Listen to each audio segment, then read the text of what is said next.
Hi everyone, welcome to my channel. আমি দোয়েল। তো আজকে শবে বরাত উপলক্ষে আমি বানাবো ছোলার ডালের হালুয়া। তো চলুন আমার কিচেনে রেসিপিটা শুরু করি।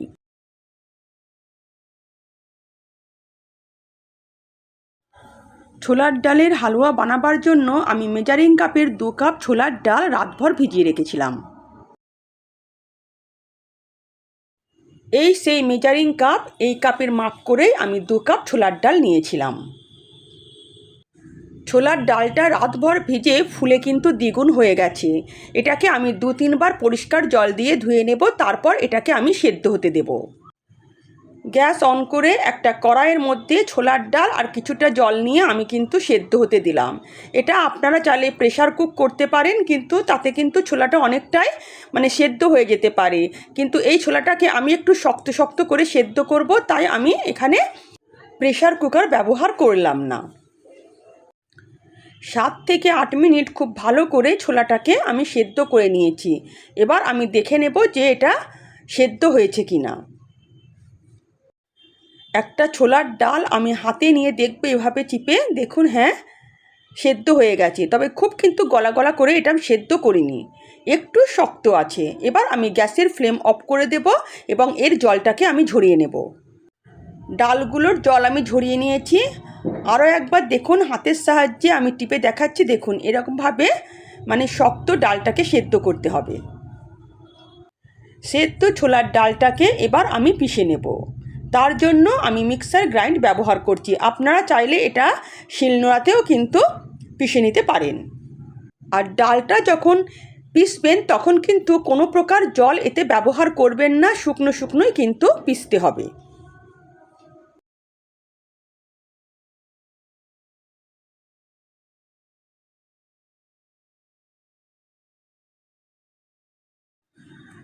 সব ডালগুলো আমি কিন্তু পিষে নিয়েছি। আর দেখুন, আমি কিন্তু একদমই জল ব্যবহার করিনি, পুরো শুকনো শুকনো করে কিন্তু আমি পিষে নিয়েছি। দেখুন, গ্যাস অন করে একটা কড়াই বসিয়ে দিলাম। তার মধ্যে 1 চামচের মতন প্রথমে আমি ঘি নিয়ে নেব। ঘি গরম হলে এর মধ্যে 1 চামচের মতন আমি কাজু আর 1 চামচের মতন আমি কিশমিশ দিয়ে প্রথমে এগুলোকে হালকা করে একটু ভেজে নেব।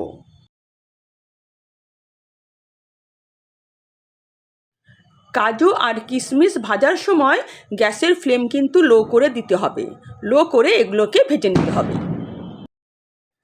কাজু কিশমিশ হালকা করে ভেজে নিয়ে এগুলো আমি ঘি থেকে তুলে নেব।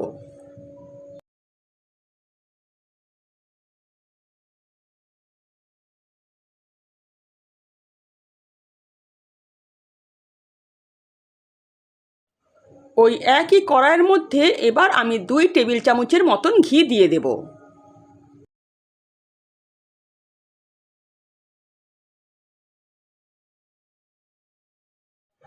ঘি গরম হয়ে এলে এর মধ্যে 2টো এলাচ আর 2টো দালচিনি দিয়ে দেব। এগুলোকে আমি কিছুক্ষণ ভেজে নেব।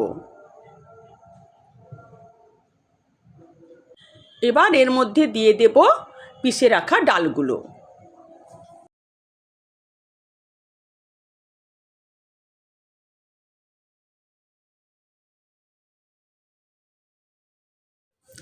পেষা ডালগুলো ঘিয়ের মধ্যে দিয়ে দিলাম। এবার এগুলোকে আমি 5 মিনিটের মতন ঘিয়ের সঙ্গে খুব ভালো করে ভেজে নেব। এখানে কিন্তু গ্যাসের ফ্লেম একদমই লো করে দিতে হবে। লো করে ভালো করে এটাকে ভেজে নিতে হবে।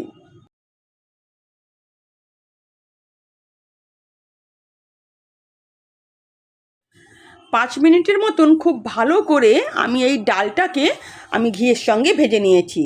এবং যে লাম্পসগুলো আছে সেগুলো দেখুন, আমি হাতার সাহায্যে এভাবে কিন্তু ভেঙে ভেঙে দিচ্ছি। 5 মিনিট ধরে ডালের পেস্টটাকে খুব ভালো করে আমি ঘিয়ের সঙ্গে ভেজে নিয়েছি। এবার যে কাপের মাপ করে আমি ডাল নিয়েছিলাম সেই কাপের মাপ করে কিন্তু এবার আমি চিনিটাকে মেপে নেব। যেহেতু 2 কাপ আমি ডাল দিয়েছি, তাই এখানে কিন্তু আমি 3 কাপ চিনি দেব। তবে চিনিটা একবারেই দিয়ে দেব না, আমি কিন্তু আস্তে আস্তে করে চিনি অ্যাড করব। প্রথমে আমি 1.5 কাপের মতন চিনি দিয়ে দেব।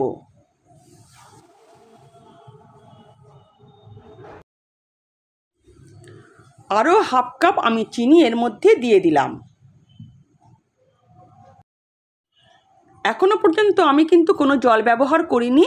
আর চিনি দেওয়ার সঙ্গে সঙ্গে কিন্তু চিনিটা গলতে শুরু করবে আর চিনি থেকেই একটা জল বেরিয়ে আসবে। তাই যখন আমার জলের প্রয়োজন হবে তখনই দেবো। এখনও পর্যন্ত আমার কিন্তু জলের প্রয়োজন হয়নি। আমি এভাবে কিন্তু নাড়াচাড়া করে চিনিটাকে গলিয়ে নেব। দেখুন নাড়াচাড়া করতে করতে কিন্তু হালুয়াটা অনেকটাই নরম হয়ে এসছে। এবার এখানে একটু সুন্দর একটা রঙে আনার জন্য আমি সামান্য 1 চিমটির মতন আমি জাফরানি কালার গুলে দিয়ে দেব। এতে কিন্তু খুব সুন্দর একটা কালার আসবে। জাফরানি কালারটাকে হালুয়ার সঙ্গে খুব ভালোভাবে কিন্তু মিশিয়ে নিতে হবে। দেখুন আমি কিভাবে এটাকে মিশিয়ে নিচ্ছি। কিছুক্ষণ বাদে দেখবেন যে হালুয়ার কালারটা কিন্তু দারুণ এসেছে। যদিও এটা অপশনাল, আপনি মেশাতেও পারেন আবার নাও মেশাতে পারেন। এই সময় আমি আরও হাফ কাপ চিনি দিয়ে দিলাম। চিনি দিয়ে ভালো করে হালুয়ার সঙ্গে মিশিয়ে নেব।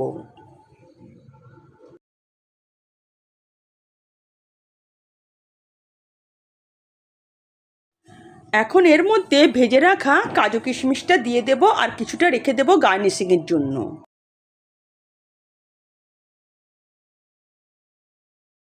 ড্রাই ফ্রুটসগুলো দিয়ে ভালো করে আর একবার নাড়াচাড়া করে দেব। দেখুন হালুয়াটা মন করলে আপনারা কিন্তু এরকম শুকনো শুকনোও রাখতে পারেন, কিন্তু আমি আরও একটু চিনি অ্যাড করার সময় তখন কিন্তু একটু জল দেব।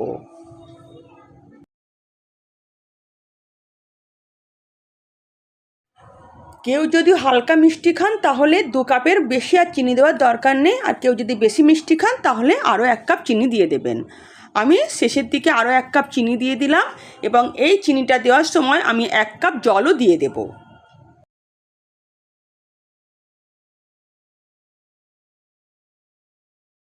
এখানে জল দেবার কোনো প্রয়োজন ছিল না, কিন্তু যেহেতু চিনিটা গলাতে দেরি হবে তাই আমি চিনিটাকে যাতে তাড়াতাড়ি গলাতে পারি তার জন্যই কিন্তু জলটা অ্যাড করলাম। এবার ভালো করে আমি হালুয়াটাকে নাড়াচাড়া করে দেব। নাড়াচাড়া করে কিন্তু আমি আবার আগের অবস্থায় ফিরিয়ে আনবো, যেটা আমার শুকনো শুকনো ছিল। তাই এভাবে নাড়াচাড়া করে যাব। মিডিয়াম ফ্লেমে হালুয়াটাকে নাড়াচাড়া করে আমি আবার কিন্তু শুকনো শুকনো করে নিলাম। নামাবার আগে এর মধ্যে আরও 1 টেবিল চামচের মতন আমি ঘি দিয়ে দেব এবং ভালো করে নাড়াচাড়া করে আমি গ্যাসের ফ্লেম বন্ধ করে দেব। ছোলার ডালের হালুয়া আমার রেডি। চালের আটা রুটির সঙ্গে খেতে এই হালুয়া কিন্তু দারুণ লাগে। তাছাড়া রুটি, পরোটা বা লুচির সঙ্গেও আপনি এই হালুয়া খেতে পারেন, খেতে কিন্তু অপূর্ব লাগে। আর এটা আপনারা ফ্রিজে স্টোর করে 1 মাস অবধি কিন্তু খেতে পারবেন। তো যদি আমার রেসিপি আপনাদের ভালো লেগে থাকে তো প্লিজ আমার চ্যানেলকে সাবস্ক্রাইব করবেন আর পাশে থাকা বেল আইকনও প্রেস করবেন, যাতে নিত্য নতুন রান্নার নোটিফিকেশান সবার আগে আপনাদের কাছে পৌঁছে যায়।